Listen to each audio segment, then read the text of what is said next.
है ना। तो यहाँ पर आपको क्या दिख रहा है, यहाँ पर ये दो चीज है जो लास्ट क्लास में पढ़ाई गई थी, है ना। क्या क्या आपको लिखा दिख रहा है, त्रिभुज के अंतः कोण के योग के गुण, यानी angle sum property of triangle. इसमें क्या पढ़ाया गया था, इसमें यही पढ़ाया गया था कि आप कोई भी त्रिभुज बनाओ, कैसा भी। तो यह मैं आज आपको नहीं बताऊंगा, ये आपको ही बताना है।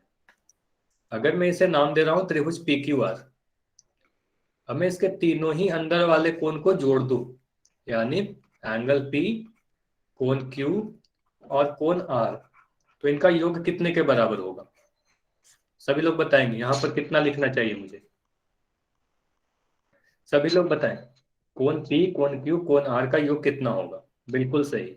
ठीक है, तो सभी के आंसर आए, मतलब ये चीज आपको याद है कि किसी भी त्रिभुज में उसके तीनों ही कोण का योग 180 डिग्री होता है। यही पहली चीज लास्ट क्लास में पढ़ाई गई थी। दूसरी चीज क्या पढ़ाई गई, त्रिभुज के बाह्य कोण के गुण। तो बाह्य कोण में पहले तो ये पढ़ाया कि बाह्य कोण होता क्या है। अच्छा, फिर से बताएंगे। यहां पर जो मैं इस तरीके से बना रहा हूं, ये बाह्य कोण है क्या, ये वाला बाह्य कोण है या नहीं, यस या नो। हाँ, तो अब आप लोग का आंसर बिल्कुल सही है, नो, ये बाह्य कोण नहीं होगा। तो बाह्य कोण के बारे में क्या बताया, अगर हम इस तरीके से कोई त्रिभुज बनाए, अब इसकी कोई भुजा अगर इस तरीके से बढ़ा दिया जाए, तो जो बाहर के तरफ अभी जो आपको ये बन रहे हैं कोण दिख रहे हैं, इस वाले कोण को बाह्य कोण कहते हैं। ठीक है, इसे बाह्य कोण कहते हैं, है ना, यही तो पढ़ाया गया था। हाँ, तो अब मैं इसके बारे में क्या बोलूं, अगर इसके इसका नाम मैं दे दूं, इस कोण का नाम है कोण वाई, इसका नाम वाई दे दिया, तो इसके इसका मान कितने के बराबर होता है। तो आपको ये कोण छोड़ देना है, इसके अंदर वाला जो इसके साथ लगा हुआ है उसको छोड़कर बाकी जो भी दो कोण आपको दिख रहे हैं अंदर की तरफ, एक ये वाला एक ये वाला, मतलब अंदर के सामने वाले जो दो कोण है, इन दोनों को जोड़ देना है। अगर मैं इसे कोण ए बोल रहा हूँ, इसे कोण बी बोल रहा हूँ, तो आप ऐसा लिख सकते हो, कोण वाई बराबर कोण ए प्लस कोण बी। ये बताया गया था या नहीं बताया गया था, वाई है, ये याद है। हाँ, ये दो चीज लास्ट क्लास में पढ़ाई गई थी। तो अभी क्या करते हैं, एक क्वेश्चन करते हैं। ठीक है, पिछले क्लास पे आधारित एक रिकॉल क्वेश्चन होगा, उसका आंसर कहाँ करोगे, पोल सेक्शन में करोगे। तो अभी देखो आपके स्क्रीन पर जो क्वेश्चन दिख रहा है, तो इसका आंसर आप सभी को पोल सेक्शन में जाकर करना है। अभी चैट में कोई कुछ नहीं लिख पाएगा क्योंकि चैट को मैंने बंद रखा है। तो यहाँ पर देखें, किसी भी त्रिभुज में अगर उसके तीनों ही कोण का मान बराबर है, तो तीनों ही कोण का मान कितने के बराबर होगा। काफी आसान सा क्वेश्चन है। समय बस 15 सेकंड है आपके पास। काफी आसान सा क्वेश्चन है, बस 15 सेकंड है आपके पास।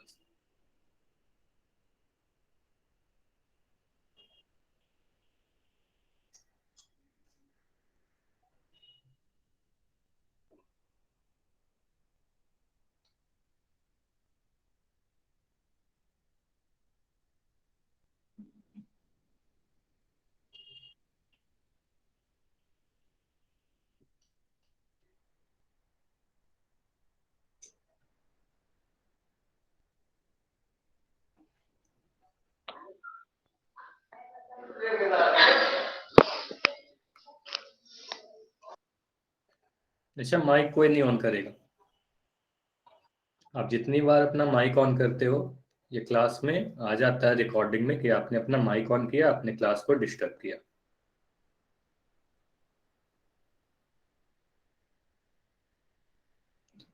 चलिए, 10 से 5 सेकंड और है आपके पास। 5 सेकंड में मैं पोल को एंड करूंगा और इस क्वेश्चन को डिस्कस करेंगे।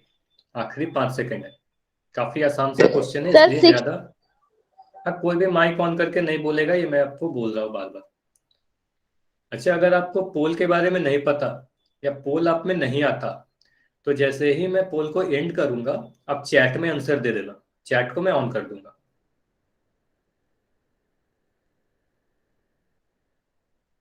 चलिए, अब आप लोग चैट में भी आंसर दे सकते हो, जो पोल, लेकिन आंसर वही करेगा जो पोल में आंसर नहीं कर पाए। मैं देख रहा हूँ चैट को, कमेंट में आप लिख दो आंसर अपना।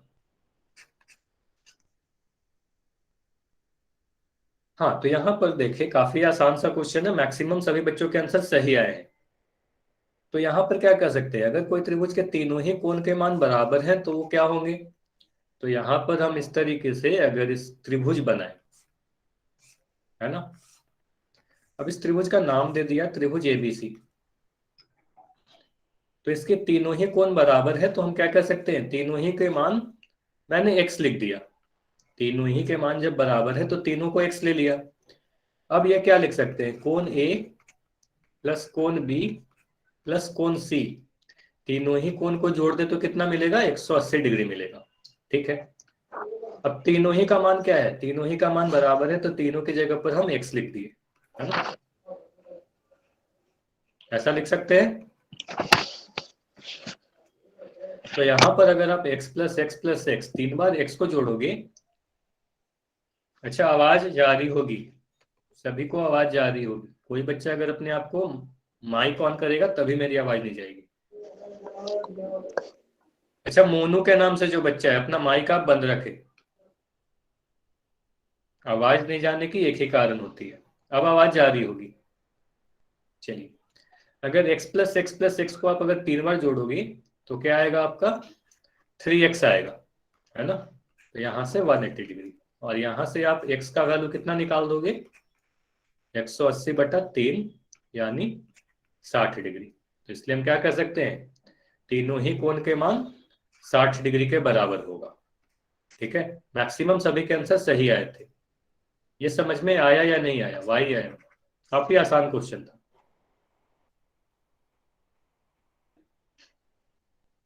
अच्छा, जो बच्चे अब ज्वाइन हो रहे हैं उनको मैं ये बोलूंगा कि क्लास टाइम से आपको ज्वाइन होना है, तभी आपको सारी चीज समझ में आएगी। चलिए, ये समझ में आ गया। तो अब हम लोग क्या करने वाले हैं, आज के फर्स्ट टॉपिक पढ़ते हैं जो काफी इंपॉर्टेंट है। क्या टॉपिक का नाम दिख रहा है आपको, पाइथागोरस थ्योरम यानी पाइथागोरस प्रमेय। अच्छा, ये इसका नाम पाइथागोरस प्रमेय क्यों है, तो बस एक गणितज्ञ थे, मैथमेटिशियन थे, जिन्होंने एक नियम दिया, तो उन्हीं के नाम पर इस रूल का नाम रख दिया गया पाइथागोरस प्रमेय या पाइथागोरस थ्योरम। ठीक है, बस उन्हीं के नाम पर। पाइथागोरस प्रमेय क्या कहता है, पाइथागोरस ने क्या बोला, तो पाइथागोरस ने पहली बात यही बोली कि यह जो भी नियम है, हाँ, तो पाइथागोरस थ्योरम में पाइथागोरस ने बोला कि जो भी मेरा नियम होगा, यह नियम सिर्फ और सिर्फ समकोण त्रिभुज में लगेगा। ठीक है, तो पाइथागोरस थ्योरम कहाँ लगेगा, सिर्फ और सिर्फ समकोण त्रिभुज में लागू होगा। ठीक है, हाँ मैं वो बता रहा हूँ, थ्योरम क्या है वो मैं वो पढ़ा रहा हूँ। तो पहले ये देख ले कि थ्योरम लगेगा कहाँ पर, तो थ्योरम कहाँ लगेगा, ये रूल समकोण त्रिभुज में। अब समकोण त्रिभुज में अगर लगेगा तो समकोण त्रिभुज के बारे में कुछ बातें जान लेते हैं, है ना। तो पहली चीज तो आपको ये पता है कि किसी भी समकोण त्रिभुज में एक कोण 90 डिग्री का होता है, यस या नहीं, आप सभी को पता है किसी भी समकोण त्रिभुज में एक कोण कितने डिग्री का होता है, 90 डिग्री का होता है। ठीक है, अब 90 डिग्री के सामने जो भुजा आपको दिख रही है उसे हम कर्ण कहेंगे, बस आपको ध्यान रखना है। अगर कोई सा भी मैं समकोण त्रिभुज बनाऊं इस तरीके से, अगर यहां पर 90 डिग्री है तो इसके सामने जो भुजा आपको दिख रही है इस भुजा को हम क्या कहेंगे, कर्ण कहेंगे, यानी हाइपोटेन्यूज कहेंगे। ठीक है, ये समझ में आया, हाइपोटेन्यूज कहेंगे। कर्ण के बारे में दूसरी बात आप क्या ध्यान रखोगे, किसी भी समकोण त्रिभुज में कर्ण उस त्रिभुज का सबसे बड़ी भुजा होती है। ठीक है, तो इस त्रिभुज में सबसे बड़ी भुजा कौन सी होगी, एसी, है ना, एसी क्या है, कर्ण है, हमें दिख रहा है। इस त्रिभुज में सबसे बड़ी भुजा कौन सी होगी, एसी होगी, एसी कर्ण है। ये समझ में आया। चलिए, अब कर्ण को छोड़कर बाकी जो दो भुजा बचे, इसको तो हमने कर्ण कह दिया, तो बाकी दो भुजा कौन कौन से हैं, बाकी दो भुजा हमें दिख रही है ए बी और बी सी। इसमें एक को हम लंब कहते हैं और एक को आधार कहते हैं। हाँ, तो आप ये कह सकते हो कि जो नीचे वाला जो भुजा हमें दिख रहा है इसे हम आधार बोलेंगे। ठीक है, और ये जो भुजा में दिख रही है AB, BC को मैंने क्या बोल दिया, आधार बोल दिया। ठीक है, अब इस वाले भुजा को AB को क्या बोला, AB को लंब बोल दिया। ये चीज आपको ध्यान रखना है कि एक भुजा कर्ण होगा। अब ध्यान से सुनिएगा, 90 डिग्री के सामने वाला कर्ण हो जाएगा हमेशा, वो सबसे बड़ी वाली भुजा होगी। अब नीचे वाले को आधार बोला और दूसरे वाले को लंब बोला। लेकिन अगर मैं इस तरीके से त्रिभुज बना दूं और यहां पर 90 डिग्री है, तो आप क्या करोगे, इसमें कौन सा कर्ण है, तो आप यहां पर कर्ण को कैसे पहचानोगे। 90 डिग्री के सामने जो भुजा है कौन सी है, QR। QR है, QR, ध्यान से देखिएगा, 90 डिग्री के सामने, तो 90 डिग्री के सामने जो भुजा है वो कर्ण होगी, तो इसे हम क्या कहेंगे, कर्ण कहेंगे। ये मत कहना कि नीचे QR है तो नीचे आधार हो जाएगा, नहीं। तो हमेशा 90 डिग्री के सामने वाला QR होगा, दिमाग में एकदम बैठा लो, 90 डिग्री के सामने वाला कर्ण होगा। अब कर्ण को छोड़कर बाकी जो दो भुजा आपको दिख रही है, एक ये और एक ये, इसमें से आप किसी को भी आप लंब और किसी को भी आधार बोल सकते हो। तो इसे मैंने आधार बोल दिया और इसे मैंने लंब बोल दिया। तो ऐसा मत सोचना कि नीचे वाले को आधार बोलते हैं, ठीक है। इसके बारे में और भी आप क्लास 10th में पढ़ोगे, ये कोई फिक्स नहीं होता कि किसे लंब कहते हैं किसे आधार कहते हैं, है ना। तो इसके बारे में आप कहाँ पढ़ोगे, क्लास 10th में और डिटेल में पढ़ोगे, ठीक है। अभी के लिए आप इतना ही ध्यान रखना कि 90 डिग्री के सामने वाले को कर्ण बोलेंगे, ये सबसे बड़ी भुजा होगी, और बाकी दोनों को किसी एक को आधार और किसी एक को लंब बोलेंगे। ये समझ में आया या नहीं आया, काफी आसान सा चीज था। इतना आ गया, अगर इतना आ गया तो फिर हम लोग पाइथागोरस थ्योरम देखते हैं कि पाइथागोरस प्रमेय क्या है। चलिए, तो यहां पर पाइथागोरस समझने के लिए एक समकोण त्रिभुज बनाते हैं, ठीक है। तो अगर मैं इस तरीके से त्रिभुज बनाऊं ABC, तो यहां आपको दिख रहा है AC को आप क्या बोलोगे, AC को हम कर्ण बोलेंगे, ठीक है। EC को क्या बोलेंगे, BC को हम आधार बोलेंगे, और AB को क्या बोलेंगे, AB को हम लंब बोलेंगे। ये समझ में आ गया, ये तो आपको पता है, अभी अभी मैंने आपको बताया।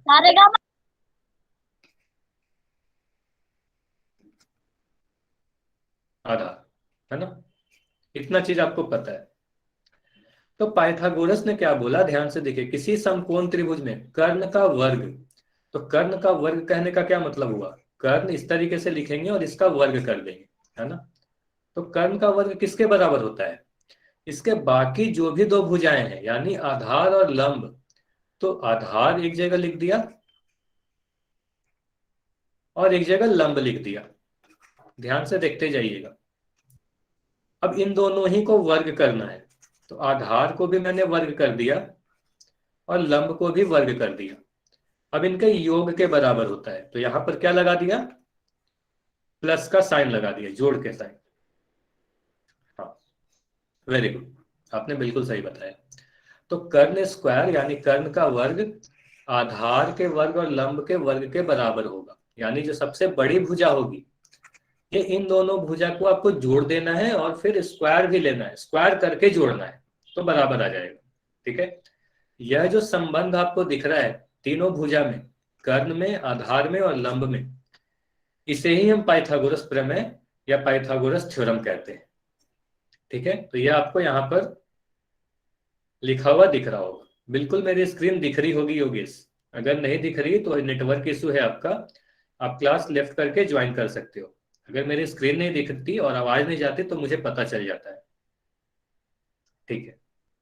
तो यह वेरी इंपॉर्टेंट है, इसको आप स्क्रीनशॉट ले लें या नोट डाउन कर लें, जल्दी से आप लोग इसके स्क्रीनशॉट लें, फिर इसे और डिटेल में भी समझेंगे फिर से। हाँ, ये समझ में आया या नहीं, कर्ण का जो वर्ग होता है वो आधार के वर्ग और लंब के वर्ग के बराबर होता है, उनके योग के बराबर, ठीक है। अच्छा, इतना लंबा हम लोग बार बार नहीं लिखेंगे, कई बार क्या करेंगे, हाइपोटनीज को H से रिप्रेजेंट कर देंगे, बेस को, आधार को B से और परपेंडिकुलर को P से। तो हम इस तरीके से भी याद रख सकते हैं, एच स्क्वायर मतलब कर्ण का स्क्वायर, बेस का स्क्वायर मतलब आधार का स्क्वायर, और पी का स्क्वायर। तो यह वाला जो मैंने ऊपर लिखा, इसको भी आप नोट डाउन कर सकते हो। शॉर्ट फॉर्म में इस तरीके से लिखते हैं, H square equal to B square plus P square, यानी एच का वर्ग बराबर बी का वर्ग प्लस पी का वर्ग, मतलब कर्ण का वर्ग बराबर आधार का वर्ग और लंब का वर्ग। ठीक है, इस तरीके से। तो अगर इस त्रिभुज एबीसी को आप देखो, तो त्रिभुज एबीसी में आप क्या लिख सकते हो, ऐसा लिख सकते हैं या नहीं, एसी का जो वर्ग है वो ए बी के वर्ग और बीसी के वर्ग के बराबर होगा। यस या नो, ये सही है या गलत है जो अभी अभी मैंने लिखा? चलिए, बिल्कुल सही है। एक और उदाहरण लेते हैं। यहां पर इस तरीके से एक त्रिभुज बना दिया गया जिसका नाम है पी क्यू आर। तो यहां पर कर्ण कौन सा है, सबसे पहले मुझे कर्ण बताएंगे, कर्ण कौन सी भुजा है? तो बिल्कुल सही, पी आर। आधार बताएंगे, आधार भुजा कौन सी है?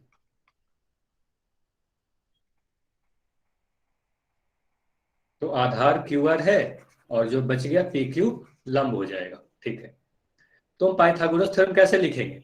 हम लिखेंगे 90 डिग्री के सामने वाला ये कर्ण होता है, तो हम लिखेंगे पी आर का स्क्वायर बराबर पी क्यू का स्क्वायर बराबर प्लस क्यू आर का वर्ग।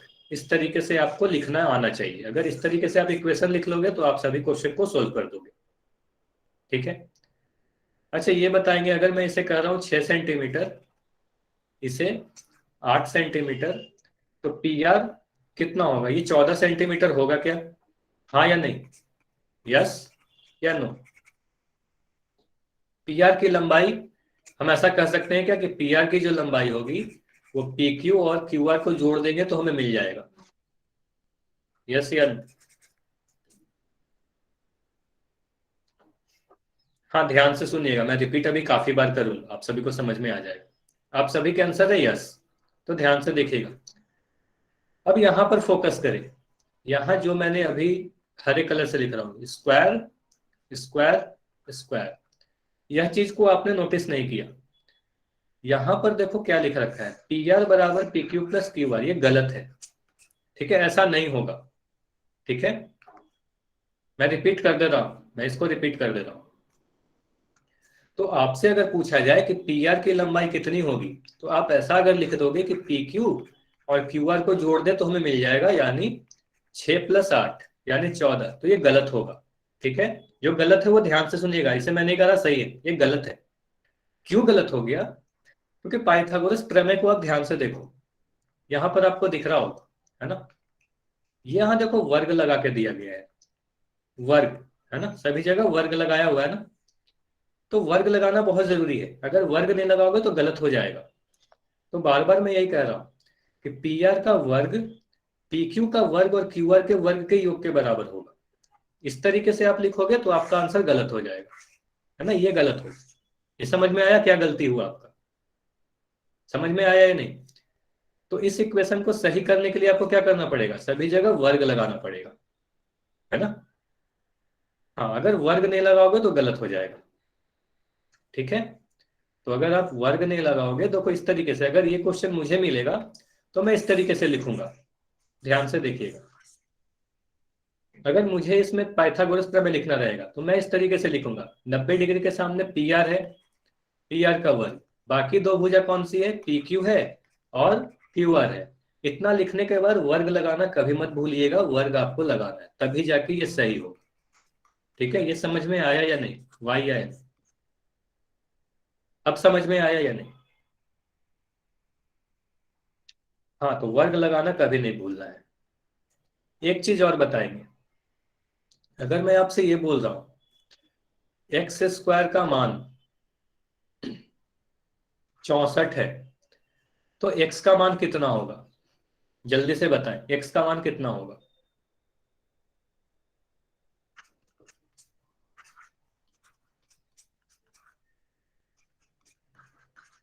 ए बी सी बताएं, ए बी या सी।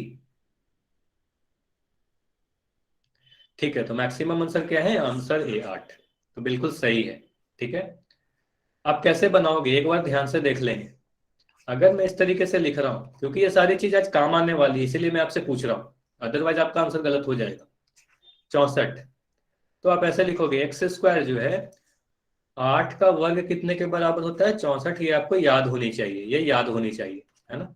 1 से 25 तक सभी नंबर के वर्ग याद होने चाहिए। अगर मैं आपसे पूछूं कि 22 का वर्ग कितना होता है, तो आपको तुरंत बोलना है 484। अगर मैं आपसे पूछूं कि 25 का वर्ग कितना होता है, तो आपको पता होनी चाहिए 625। 24 का वर्ग 576। इस तरीके से आपको सभी नंबर के 21 का वर्ग कितना होगा? 441। तो ये सारी चीज आपको याद होनी चाहिए, है ना। तो आपको हमेशा ये सारी चीज याद होनी चाहिए। तो 1 से 25 तक याद होनी चाहिए। 23 का वर्ग कितना होगा? 23 छूट गया ना, तो 23 का होगा 529। इसे आप नोट भी कर सकते हो। ठीक है, तो आप यहां पर लिखोगे 64, क्या लिखोगे? 8 के वर्ग के बराबर। अब दोनों ही तरफ देखो वर्ग लगा हुआ है ना। तो हम दोनों ही तरफ से वर्ग हटा देंगे या वर्गमूल ले लेंगे। क्या करेंगे? वर्गमूल ले लेंगे, है ना। इसे आपने बीजगणित में पढ़ा होगा। तो आप कह सकते हो एक्स का मान 8 के बराबर। ठीक है, ये समझ में आया या नहीं? यस या नो? फिर अब क्वेश्चन करेंगे, जल्दी से बताएं यस या नो। ठीक है, अगर समझ में आ गया तो अभी आपके स्क्रीन पर एक क्वेश्चन दिखेगा। ठीक है, अच्छा अगर नहीं समझ में आया तो एक बार आप लोग रुकेंगे, फिर से मैं जब क्वेश्चन एक्सप्लेन करूंगा तो आपको समझ में आ जाएगा।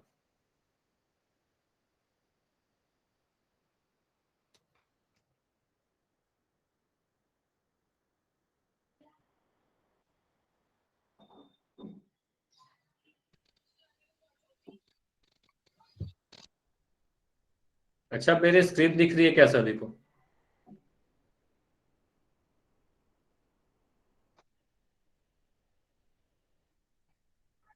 हाँ, फिर से मेरी स्क्रीन दिख रही होगी। तो अभी ये क्वेश्चन जो दिख रहा है, इस क्वेश्चन का आंसर आप सभी को पोल सेक्शन में जाकर देना है।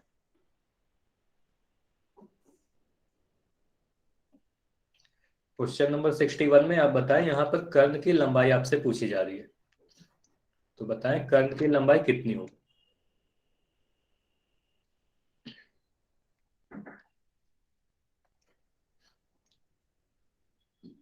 अच्छा, आवाज नहीं आ रही है तो आप या तो कुछ देर वेट कर लो या फिर क्लास लेफ्ट करके जल्दी से ज्वाइन कर लो।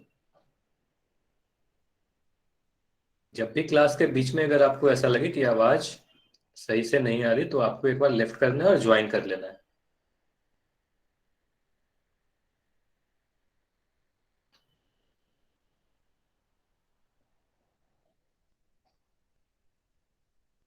तो काफी आसान क्वेश्चन है, फिर भी आपके पास अभी समय है। तो सबसे पहले तो इस क्वेश्चन में आपको कर्ण पहचानना होगा कि कौन सी भुजा कर्ण है। कर्ण पहचान लोगे, उसके बाद उसकी लंबाई आपको ज्ञात करनी है।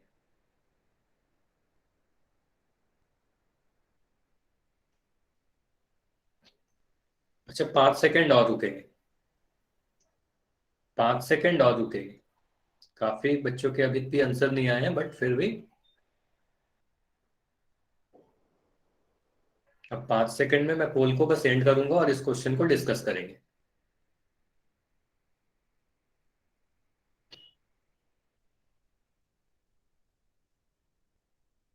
चलिए, अब मैं पोल को एंड कर रहा हूं और चैट अब ओपन है। कमेंट सेक्शन में आप लिख सकते हो। चलिए, तो ध्यान से देखिएगा। तो यहां पर क्या पूछा गया आपको? कर्ण की लंबाई। तो कर्ण कौन सा है?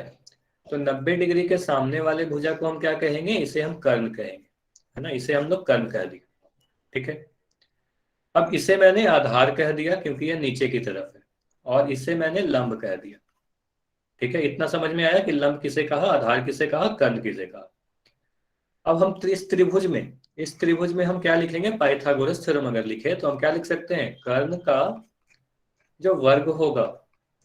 अब कोई चैट में नहीं लिखेगा, सभी लोग ध्यान से पोल सेक्शन, यहाँ पर स्क्रीन देखेंगे तभी आपको समझ में आएगा जिनके भी आंसर सही थे या गलत थे। तो हम यहाँ पर लिख सकते हैं आधार का जो वर्ग होगा और लंब का जो वर्ग होगा इसके योग के बराबर होगा। या तो मैंने पाइथागोरस थ्योरम वाला रूल लिख दिया, बस वही लिखा। तो कर्ण की लंबाई तो हमें पूछी जा रही है, या तो मैं इसी तरीके से लिखते चलूंगा। आधार की लंबाई कितनी दी गई है, 4 सेंटीमीटर, मैंने लिख दिया 4 का वर्ग। लंब का कितना लंबाई दिया गया है, 3 सेंटीमीटर, तो मैंने यहाँ लिख दिया 3 का स्क्वायर। अब इसे जब सोल्व करोगे तो 4 का वर्ग 16 होता है और 3 का वर्ग 9 होता है, यानी आपको कितना मिलेगा, 25 मिलेगा। 16 और 9 को जोड़ोगे तो आपको 25 मिल जाएगा। तो क्या आंसर 25 होगा, यस या नो, ये बताएं, 25 आंसर होगा, वाई या एन? हाँ, काफी बच्चों के आंसर 25 भी थे, तो नहीं, 25 आंसर नहीं होगा। क्यों नहीं होगा, ध्यान से देखिएगा, काफी बच्चों के आंसर 25 आए हैं। तो कर्ण का जो वर्ग है वह 25 के बराबर है, कर्ण थोड़ी 25 के बराबर है, कर्ण 25 के बराबर नहीं है, कर्ण का वर्ग 25 के बराबर है। तो आपको सोचना है कि कौन से नंबर को वर्ग करने पर 25 आता है, ये बताएं, किस नंबर का स्क्वायर 25 होता है। तो आपको मिलेगा 5 का। 5 को जब आप 2 बार गुना करोगे तो आपको 25 मिल जाएगा, 5 गुना 5 25। तो आप ऐसे लिख सकते हो या नहीं, कर्ण का जो वर्ग होगा वो 5 के वर्ग के बराबर होगा।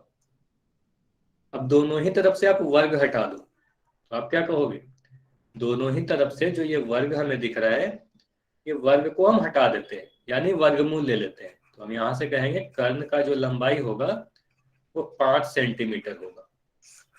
ठीक है, तो कर्ण का लंबाई 5 सेंटीमीटर होगा। ये समझ में आया या नहीं, काफी आसान सा क्वेश्चन था, समझ होगा इस क्वेश्चन में।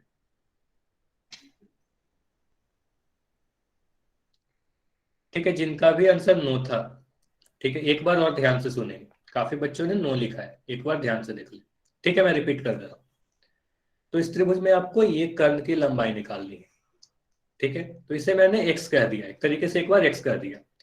तो अगर मैं पाइथागोरस थ्योरम लिखूं, एबीसी अगर इसे नाम दे दूं, तो आप क्या लिखोगे, इस त्रिभुज में एसी का जो वर्ग है, एक बार मैं आखिरी बार समझा रहा हूं, ध्यान से देख लीजिएगा, एबी का स्क्वायर प्लस बीसी के स्क्वायर के बराबर होगा। यह कहां से लिखा, यह पाइथागोरस थ्योरम से लिखा है ना, पाइथागोरस प्रमेय यही कहता है, कर्ण स्क्वायर बराबर आधार स्क्वायर प्लस लंब स्क्वायर। अब AC का स्क्वायर क्या है, x है, तो मैंने लिखा एक्स स्क्वायर बराबर AB का मान कितना है, 3 है, तो 3 स्क्वायर प्लस 4 स्क्वायर। यहां से आपको जो एक्स स्क्वायर का मान आएगा सोल्व करके 25 आएगा, यानी 9 और 16 को आप जोड़ोगे तो 25 आएगा। तो अगर एक्स स्क्वायर का मान 25 है तो एक्स का मान कितना होगा, तो एक्स स्क्वायर आप लिख सकते हो 5 स्क्वायर, 5 का स्क्वायर 25 होता है, 5 का वर्ग, तो यहां से आप एक्स का मान 5 कह सकते हो। ठीक है, इसी तरीके से आपको सभी क्वेश्चन को सोल्व करना है। ठीक है, चलिए इसी तरीके से आप सोल्व करोगे। अब समझ में आया या नहीं, अब समझ में आ गया होगा। अगर नहीं समझ में आया तो फिर से नेक्स्ट क्वेश्चन करेंगे, वहां आपको समझ में आ जाएगी। अच्छा, एक चीज और आपको ध्यान रखना है, जब भी ऐसा क्वेश्चन मैं आपसे पूछूं तो सभी बच्चों का जो कॉमन गलती होता है, जो सभी लोग करते हैं, मैक्सिमम सभी लोग जो गलती करते हैं, ये करते हो कि यहाँ पर सबसे ज्यादा आंसर क्या करते हो, 3 और 4 को जोड़कर यहाँ 7 बोल देते हो। ये कभी आंसर सही नहीं होगा, ये ध्यान रखिएगा। इसका आंसर सी तो कभी सही नहीं होगा, ये ध्यान दीजिएगा। कभी भी मैं आपसे पूछूं कि यह 8 है, ये 7 है, तो यह 15 होगा क्या, तो नहीं, ये 15 कभी नहीं होगा। दोनों को जोड़ दोगे तो कभी आंसर नहीं आएगा। ठीक है, तो वर्ग करना जरूरी है। ठीक है, तो पाइथागोरस थ्योरम लगाएंगे तभी आंसर आएगा। चलिए फिर से आपके स्क्रीन पर एक क्वेश्चन दिख रहा है, तो जल्दी से हमेशा की तरह आप लोग पहले तो इसे सोल्व करो और उसके बाद पोल में जाकर आंसर करो।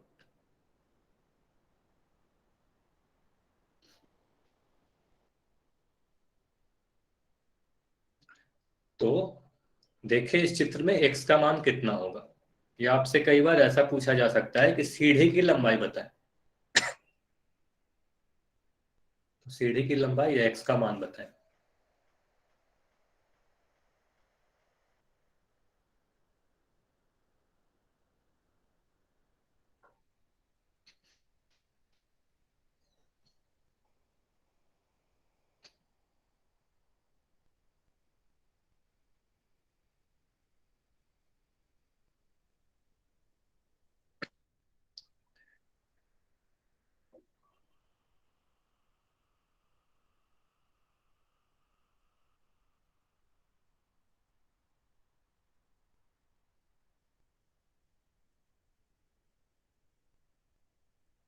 तो बिल्कुल पिछला वाला जो क्वेश्चन था उसी से मिलता जुलता क्वेश्चन है, बिल्कुल उसी तरीके से आप बनाओगे, आपका आंसर सही होगा। जो गलती पिछले क्वेश्चन में की है वो गलती फिर से मत करना।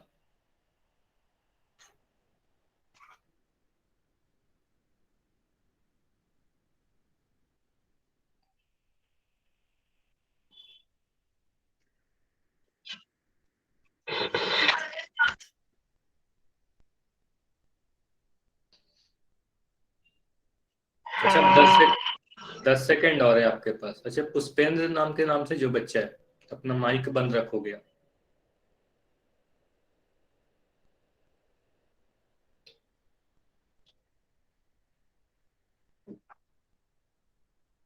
जल्दी से आंसर करें, पोल को मैं एंड करूंगा। 5 सेकंड और है आपके पास, आखिरी 5 सेकंड और है। पोल को एंड करके इस क्वेश्चन को सोल्व करेंगे। मैं गिनती गिन दे रहा हूं, 5, 4, 3, 2, 1। अब मैं पोल को एंड कर रहा हूं, और जिसको चैट में आंसर देना है जल्दी से चैट में लिखे। मैं चैट देख रहा हूं अभी, कमेंट देख रहा हूं। चलिए, काफी बच्चों के आंसर इस बार सही भी हुए और काफी के गलत भी हुए। चलिए, तो काफी के आंसर बी भी है, काफी के सी भी है। तो देखते हैं कि इसका आंसर क्या होगा। चलिए, ध्यान से देखिए, अब कोई भी चैट में नहीं लिखेगा आंसर, सभी लोग स्क्रीन की तरफ देखें। सभी चीज समझ में आ जाएगा। जिनके आंसर सही थे वो भी देखे, जिनके गलत है वो भी देखे। ठीक है। तो यहाँ पर एक्स का मान निकालना है इस फिगर में। तो सबसे पहले ये बताओ, इस बिल्डिंग की लंबाई कितनी है? 12। इसे मीटर छूट गया यहाँ पर, है ना, सभी जगह मीटर लिख लेंगे। तो यूनिट होना जरूरी है, तो मीटर, मीटर, और सभी ऑप्शन में भी मीटर होना जरूरी है। चलिए, अब देखिए, अगर ये 12 मीटर है बिल्डिंग की लंबाई, तो हम यह कह सकते हैं कि यह भी 12 मीटर होगा। हाँ या ना? यह 12 मीटर होगा या नहीं? जहां मैं अभी पेन चला रहा हूं, यह 12 मीटर होगा। बिल्कुल सही, तो यहाँ पे 12 मीटर होगा।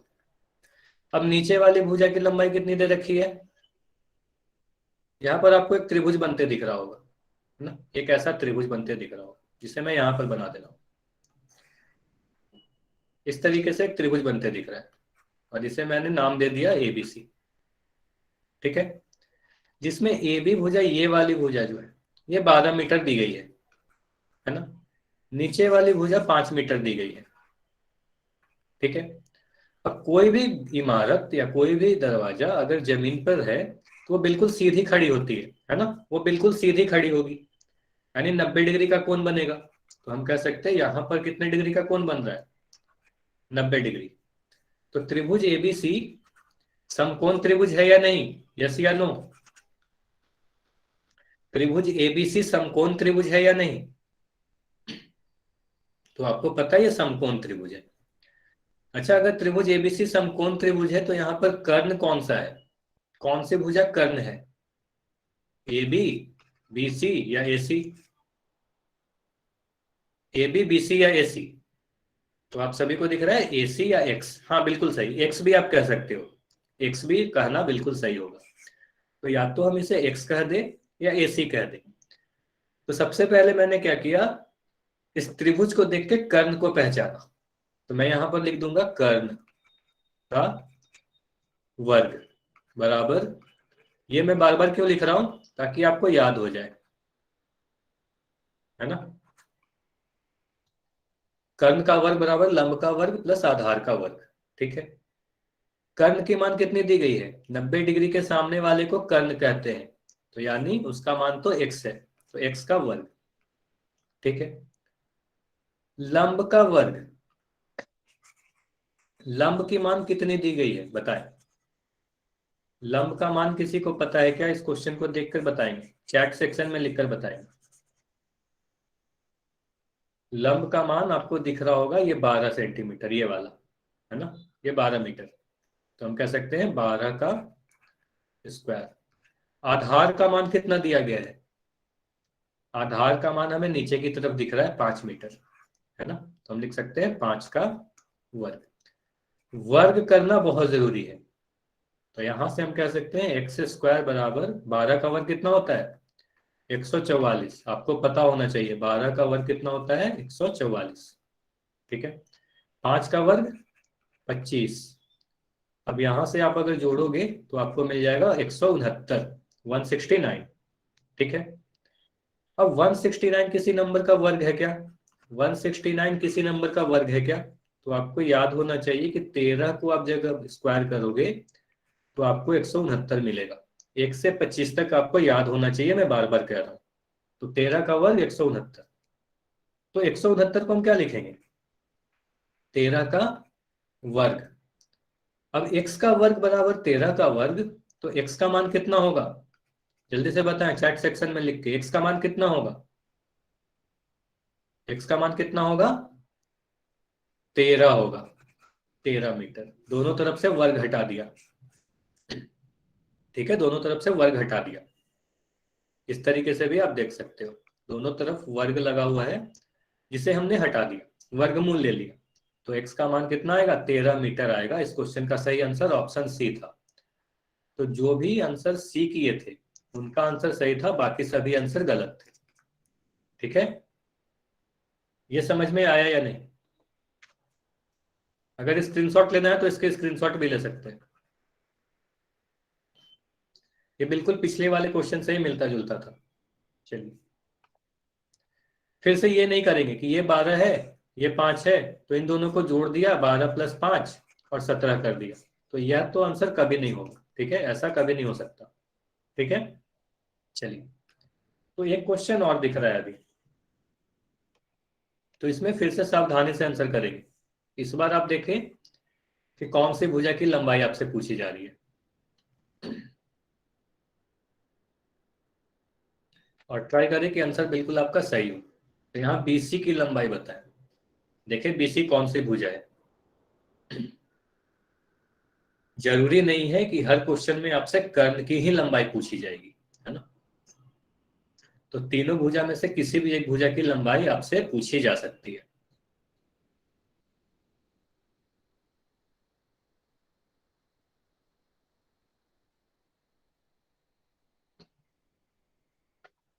तो इस क्वेश्चन को ट्राई करें और बताएं इसका आंसर क्या होगा।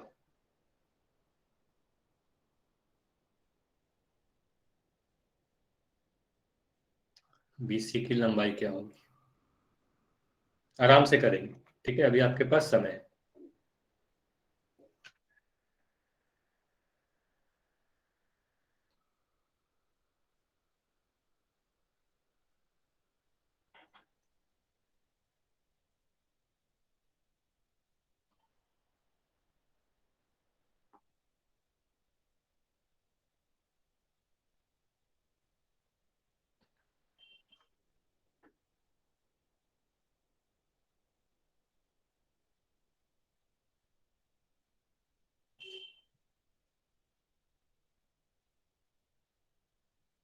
अच्छा, अभी काफी कम बच्चों के आंसर आए हैं, तो जल्दी जल्दी आप लोग सोल्व करें और आंसर करने की कोशिश करें।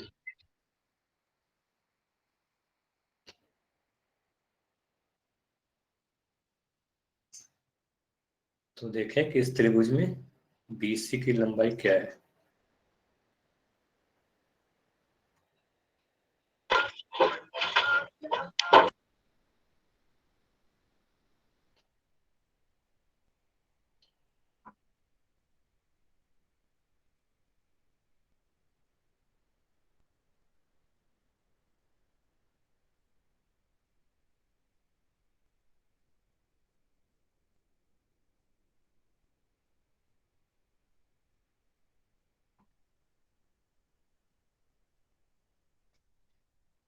चलिए, अब मैं पोल को एंड करूंगा, 5 सेकेंड और है। 5 सेकेंड में मैं पोल को एंड करूंगा, मैं गिनती गिनता हूँ। 5, 4, 3, 2, 1। अब मैं क्वेश्चन को डिस्कस करते हैं कि ये क्वेश्चन कैसे सोल्व होगा। अच्छा, अब चैट में भी आप आंसर दे सकते हो, जिनको चैट में आंसर करना है वो चैट में आंसर दे सकते हैं।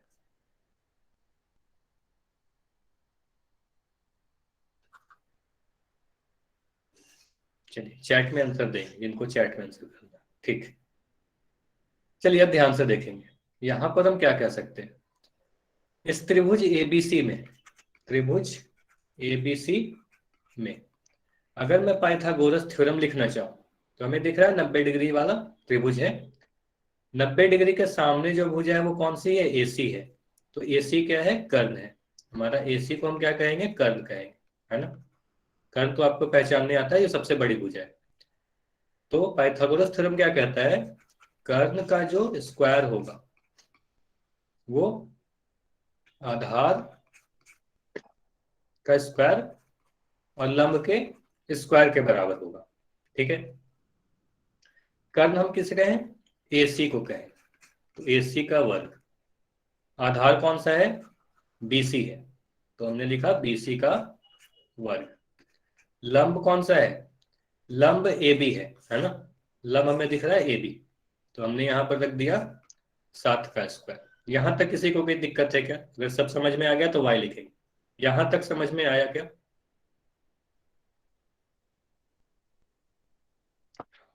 ठीक है। तो एसी का मान कितना दे रखा है, 25, तो हम यहाँ पर एसी का मान डाल देते हैं। 25 का वर्ग बराबर बीसी का वर्ग प्लस 7 का वर्ग। ठीक है, ये समझ में आ गया। अब यहां से हम लिख सकते हैं 25 का वर्ग कितना होता है, 625, आपको पता होना चाहिए। ठीक है, अब बीसी का मान तो हमें नहीं पता, बीसी स्क्वायर लिख दिया। और 7 का वर्ग कितना होता है, 49 होता है ना। तो 7 का वर्ग 49 होता है। तो यहां से अगर हम 49 को इस साइड लेके आएंगे, इस तरफ लेके आएंगे, तो आप क्या करोगे, 625 माइनस 49 बराबर बीसी स्क्वायर, है ना। अब 625 में से 49 घटाओगे तो कितना मिलेगा आपको, आप सब्ट्रैक्ट करके देखो। 625 में से आप 49 घटाओगे तो आपको मिलेगा 576। ठीक है, 576 मिलेगा। तो आप लिख सकते हो 576 जो है वो बीसी के वर्ग के बराबर है, बीसी के बराबर नहीं है, बीसी के वर्ग के बराबर। अब अगर ऐसा आ गया तो आपको यही सोचना है कि बीसी 576 जो नंबर आपको यहां पर दिख रहा है, ये 576 किसी नंबर का वर्ग है क्या, किसी भी नंबर को वर्ग करने पर 576 मिलेगा क्या, तो आपको याद रखना है। ठीक है, तो 24 को जब आप वर्ग करते हो तो 576 मिलता है। तो हम क्या कर सकते हैं, बीसी का जो वर्ग है वो 576 के बराबर है, मतलब बीसी का जो वर्ग है वो 24 के वर्ग के बराबर है। ये आपको याद होनी चाहिए। तो बीसी का मान कितना हो जाएगा, बीसी का मान 24 के बराबर हो जाएगा, है ना। 24 मीटर के बराबर हो जाएगा। तो आंसर क्या होगा, ऑप्शन नंबर सी होगा। ठीक है, ये समझ में आया या नहीं आया, ये समझ में आया या नहीं आया।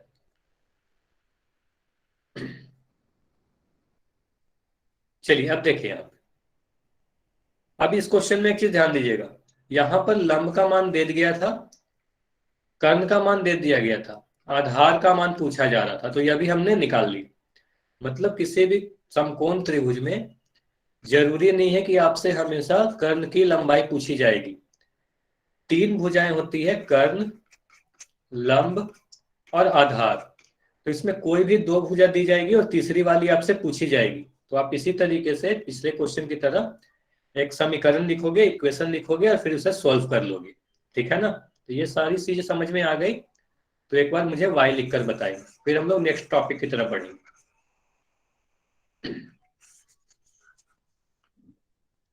चलिए ये सारी चीज समझ में आ गई, तो हम लोग नेक्स्ट टॉपिक की तरफ बढ़ते हैं जो काफी महत्वपूर्ण है। काफी इंपॉर्टेंट टॉपिक है हमारा, सर्वांग सम। अच्छा, कोई बता सकता है क्या कि इसे हम लोग सर्वांग सम क्यों कहते हैं। सभी ने इसका नाम तो जरूर सुना होगा, है ना, वाई या एन, नाम तो सभी ने सुना है, सर्वांग सम। ठीक है, सभी ने सर्वांग सम का नाम सुना है। अब इसका नाम, मैं बार बार नाम को इतना फोकस क्यों करता हूं, क्योंकि नाम से ही आप सारी चीज समझ सकते हो। हर बार नाम को आप फोकस करो, गणित में जितने भी नाम हैं वो सभी इंपॉर्टेंट है। तो ये देखो 3 शब्दों से मिलकर बना है। एक शब्द को मैं कह सकता हूं सर्व, दूसरा अंग, और तीसरा सम। ठीक है, तो इसका मतलब क्या हुआ? सर्वांग सम मतलब सर्व अंग सम, इन तीन शब्दों से मिलकर बना है। सर्व मतलब सभी चीज, ऑल। ठीक। अंग मतलब हिस्सा या पार्ट। और सम मतलब इक्वल, मतलब समान, है ना। तो सर्वांगसम का मतलब क्या हुआ? ऐसे दो चीज जिसके सभी हिस्से बिल्कुल एक जैसे हो। सर्व अंग सम, जिसके सभी अंग समान हो। समझ में आया? ठीक है। तो कोई भी दो ऐसी चीज जिनके सभी हिस्से बिल्कुल एक दूसरे के कॉपी हो, बिल्कुल एक जैसे, तो उसे ही हम सर्वांग सम कहेंगे। तो यहाँ पर आपको लिखा हुआ मिल जाएगा, यदि कोई भी दो वस्तु, जरूरी नहीं कि मैथ्स में ही, गणित में ही नहीं, कोई भी दो वस्तु के आकार और आकृति एक जैसे हैं तो उनको सर्वांग सम कहेंगे। अच्छा, यहाँ दो चीज आपको लिखा हुआ दिखा होगा, एक आकार और एक आकृति। तो इनके क्या मतलब होते हैं? तो आकृति का मतलब होता है शेप, और आकार का मतलब होता है साइज। तो आकृति मतलब वो दिखने में कैसा है। ठीक। मतलब उसके दिखने में उसकी बनावट कैसी है, उसे ही हम लोग आकृति कहते हैं। तो आकृति तो सेम होनी चाहिए, और उनका साइज भी सेम होने चाहिए। आकार मतलब वो कितना बड़ा है, उसकी मोटाई क्या है, चौड़ाई क्या है ना। तो शेप एंड साइज दोनों ही चीज सेम होनी चाहिए, तो उसे हम सर्वांग सम कहेंगे। जैसा कि यहां पर आपको दिख रहा है एक पेंसिल, अब मैं एक और पेंसिल ले लूं, तो ये दोनों पेंसिल को आप क्या बोलोगे? पेंसिल नंबर एक और पेंसिल नंबर दो, ये दोनों बिल्कुल आपको दिखने में एक जैसी लग रही है कि नहीं? आकृति इनके समान है या नहीं? हाँ या ना? हाँ, तो दोनों की आकृति बिल्कुल एक जैसी है, दिखने में बिल्कुल सेम है। इनके आकार मतलब साइज एक जैसे है या नहीं? देखो, इनकी मोटाई, लंबाई, चौड़ाई बिल्कुल एक जैसी है ना। तो आकार भी सेम है, आकृति भी सेम है, तो हम कहेंगे ये दोनों सर्वांग सम है। ठीक है। तो आप अपने आसपास भी कोई भी उदाहरण देख सकते हो। आप अपने आसपास के जीवन में बताओ कौन सी दो चीज सर्वांग सम है जो आप देखते हो अपने आसपास। सभी लोग चैट में बताएंगे। फैन। हाँ, तो एक एक फैन नहीं, आपको दो फैन, दो आकृति हमेशा सर्वांग होगी, है ना। दो आकृति, तो आपको लिखना होगा दो पंखे। ठीक है। तो दो पंखे अगर एक ही कंपनी के हैं, बिल्कुल सेम मॉडल, ध्यान दीजिएगा, कोई दो अलग अलग पंखे, अगर मैं एक तरीके से फैन लिखूं, एक दो पंखा बनाया मैंने, एक पंखा बनाया इस तरीके से और दूसरा पंखा बनाया इस तरीके से, तो ये दोनों सर्वांग होंगे क्या? पंखा नंबर एक और पंखा नंबर दो सर्वांग होंगे क्या? तो ये नहीं होंगे, है ना। तो कब होंगे? जब बिल्कुल एक जैसे होंगे। हाँ, दो नोटबुक बिल्कुल सेम वाले, है ना। दो मोबाइल अगर मैं ले लूं, ठीक है, मेरे पास जो फोन है, यही मॉडल दूसरे सेम कंपनी के दूसरे मॉडल सेम ही फोन अगर ले लूं, तो वो दोनों फोन को क्या बोलेंगे? सर्वांग सम। ठीक है। दो क्रिकेट बॉल को ले लो, बिल्कुल सेम वाली, तो बिल्कुल सेम अगर रहेंगे एक जैसे एकदम, तो उसे सर्वांग सम कहेंगे। ठीक है। ये समझ में आया? बस सेम रहना चाहिए। तो यहां पर आपको दिख रहा है ये दोनों बुक की आकृति सेम है, साइज भी सेम है, आकृति भी सेम है, आकार भी सेम है, दो अलमीरा। तो जब भी आप बोलोगे ना दो अलमीरा, तो आपको ये बोलना पड़ेगा बिल्कुल एग्जैक्ट कॉपी, बिल्कुल सेम, सेम कंपनी की होनी चाहिए, सेम मॉडल होनी चाहिए, तब जाकर बोलेंगे दोनों सर्वांग। अच्छा, ये बताएंगे, यहां पर आपको एक टेबल ये दिख रहा है, दूसरा टेबल ये दिख रहा है, तो ये दोनों, अच्छा, अब कोई चैट में नहीं देगा। हाँ, two LCD of same company, very good, ये आंसर सही था। अच्छा, यहां पर बताएंगे कि ये दोनों जो टेबल आपको दिख रहे हैं, ये दोनों सर्वांग है या नहीं, वाई या एन? क्यों नहीं है? क्योंकि इनके आकृति ही अलग अलग है। ये दोनों देखो बिल्कुल अलग अलग दिख रही है, दोनों तो टेबल है, लेकिन इनकी आकृतियां अलग अलग है ना। तो हम कहेंगे ये दोनों सर्वांग नहीं है। अच्छा, ये कुर्सी नंबर एक और कुर्सी नंबर दो, इधर तो दिखने में मुझे बिल्कुल एक जैसी दिख रही है ना। ये तो दिखने में एक जैसी दिख रही है, दोनों के आकृति बिल्कुल एक जैसे है। आकृति तो मैं बोल रहा हूं कि हाँ मुझे तो बिल्कुल सेम दिख रही है, तो क्या ये सर्वांगसम है? सर्वांगसम नहीं है। क्यों नहीं है? क्यों सर्वांगसम नहीं है? आकृति तो सेम है। हाँ, तो इनकी शेप तो बिल्कुल एक जैसी है। ध्यान से सुनिएगा, शेप और साइज का मतलब यहां से आप समझ जाओगे। तो शेप तो बिल्कुल एक जैसे है, आकृति बिल्कुल सेम है, लेकिन आकार, आकार मतलब साइज, साइज सेम नहीं है, अलग अलग है। हाँ, ये वाला हमें दिख रहा है बड़ी है और ये छोटी कुर्सी है ना? तो आकार अलग अलग हो जाने के कारण ये दोनों सर्वांग सम आकृतियां नहीं है ना? तो ये दोनों आकृतियां सर्वांग सम नहीं है। ये समझ में आया? हाँ, मॉडल अलग है या साइज अलग है, कुछ भी आप कह सकते हो। चलिए, हाँ अब हो गया। अब कोई उदाहरण नहीं देगा, अब तो समझ गए हम लोग। ठीक है। हाँ, ब्लैक बोर्ड होगा बिल्कुल, अगर एक जैसा ब्लैक बोर्ड, कोई भी दो चीज। ठीक है। आप सिंपली समझो, कोई भी दुनिया में जो भी दो चीज है, अगर वो बिल्कुल अगर एक जैसी हो हर तरह से, तो उसे हम कहेंगे। और इतना दूर आपको नहीं जाना था, आप अपने सभी के पास, आप सभी के पास दो हाथ है, तो दोनों हाथ को आप देखो, दोनों ही हाथ एक दूसरे के सर्वांगसम है ना? एक को आप दूसरे के ऊपर रख दोगे, तो पहला हाथ दूसरे वाले को पूरी तरीके से ढक लेगा, और दूसरा हाथ पहले वाले को पूरी तरीके से ढक लेगा। तो हम क्या कह सकते हैं कि हमारे दाएं हथेली और बाएं हथेली, ये दोनों एक दूसरे के सर्वांगसम है ना? ऐसे भी आप कह सकते हो। ठीक है। चलिए, चलिए अब कोई उदाहरण नहीं देगा, अब हम लोग मैथ्स पे आ जाते हैं। यह सारी चीज तो हमारे डेली लाइफ में थी जो हम लोग देखते थे। ठीक है।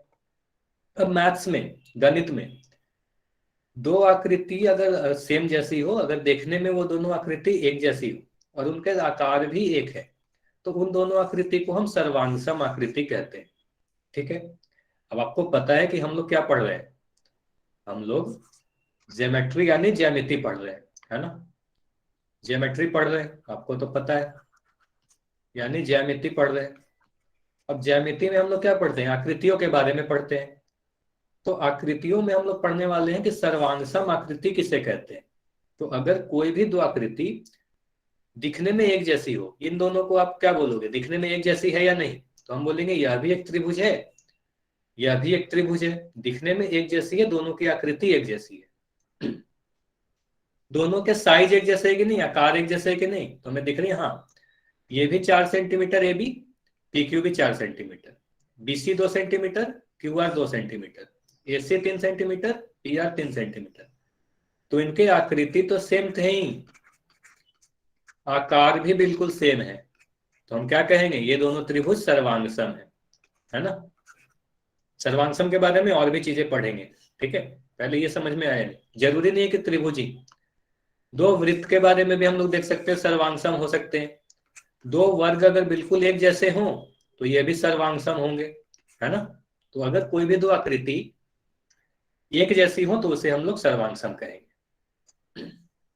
ठीक है, मैं रिपीट कर दे रहा हूं। तो ज्योमेट्री में हम लोग क्या पढ़ते हैं? आकृतियों के बारे में पढ़ते हैं। ठीक है। हाँ, मैं रिपीट कर दे रहा हूं। तो यहां पर हम क्या बोलेंगे कि ये दोनों जो हमें त्रिभुज दिया रखा है, इसमें हमें क्या दिख रहा है कि इन दोनों के आकृति बिल्कुल एक जैसे हैं, दोनों त्रिभुज है ना? तो हमें दोनों ही त्रिभुज दिख रही है, दोनों ही की आकृति एक जैसी है ना? अब कोई उदाहरण नहीं देगा, वो उदाहरण सारी चीज हो गई। तो आकृति एक जैसी है, आकार एक जैसा है या नहीं?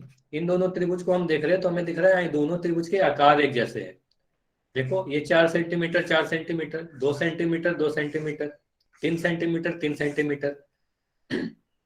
तो साइज भी सेम थे, शेप भी सेम थे, तो ये दोनों को हम क्या कहेंगे? सर्वांगसम कहेंगे।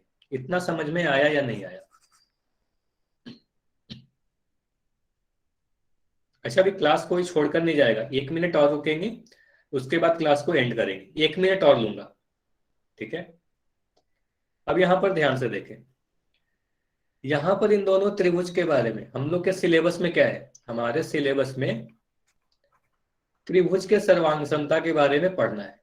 ठीक है। तो त्रिभुज के बारे में हमें सबसे ज्यादा पढ़ना है, तो त्रिभुज के बारे में देखेंगे हम लोग। नेक्स्ट क्लास में पढ़ेंगे, अभी के लिए थोड़ा सा आप लोग देख लें। तो अगर मैं बोल रहा हूं कि त्रिभुज एबीसी और त्रिभुज पीक्यूआर,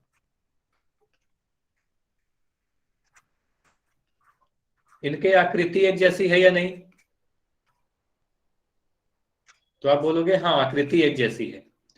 इनके आकार एक जैसे है या नहीं, साइज, तो आप बोलोगे हाँ साइज भी एक जैसे हैं। क्यों? क्योंकि यहां देखो चार चार, दो दो, तीन तीन, तो हम कहेंगे ये दोनों त्रिभुज कैसी है, सर्वांग सम है ना, सर्वांग सम। ठीक है। अब अगर त्रिभुज एबीसी और त्रिभुज पीक्यूआर सर्वांग सम है तो इसे लिखते कैसे हैं, ये ध्यान दीजिएगा। बस इतना बता के मैं क्लास को एंड करूंगा और होमवर्क दूंगा, ठीक है। तो एक बार आप लोग इसको ध्यान दीजिएगा, नोट कर लीजिएगा सभी लोग। यह जो आकृति अभी मैंने बनाई, ये बना के देखो, इसे सर्वांग सम का साइन कहते हैं। तो हम लोग ये लिख सकते हैं त्रिभुज एबीसी और बराबर के ऊपर एक इस तरीके से बना रहेगा, तो हम क्या कहेंगे, इसे कैसे पढ़ेंगे, इसे पढ़ेंगे त्रिभुज एबीसी त्रिभुज पीक्यूआर के सर्वांग सम है, या बोलोगे त्रिभुज AB triangle ABC is congruent to triangle PQR, congruent कहते हैं, है ना, सर्वांग सम है या कॉन्ग्रुएंट है। तो आप कैसे लिखोगे, अगर मैं इस तरीके से लिखूं त्रिभुज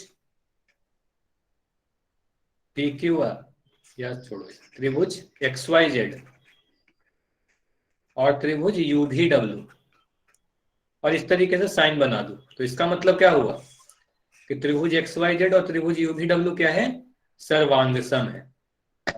ये समझ में आया है नहीं, सर्वांग सम का ये साइन है। ये सारी बात समझ में आई नहीं, आई या नहीं, वाई आए। चलिए ये सारी बात अगर समझ में आ गई तो आज की क्लास इतना ही तक रखेंगे, ठीक है। तो अभी क्लास कोई छोड़कर नहीं जाएगा, अभी होमवर्क नोट करेंगे, उसके बाद क्लास छोड़कर जाएंगे।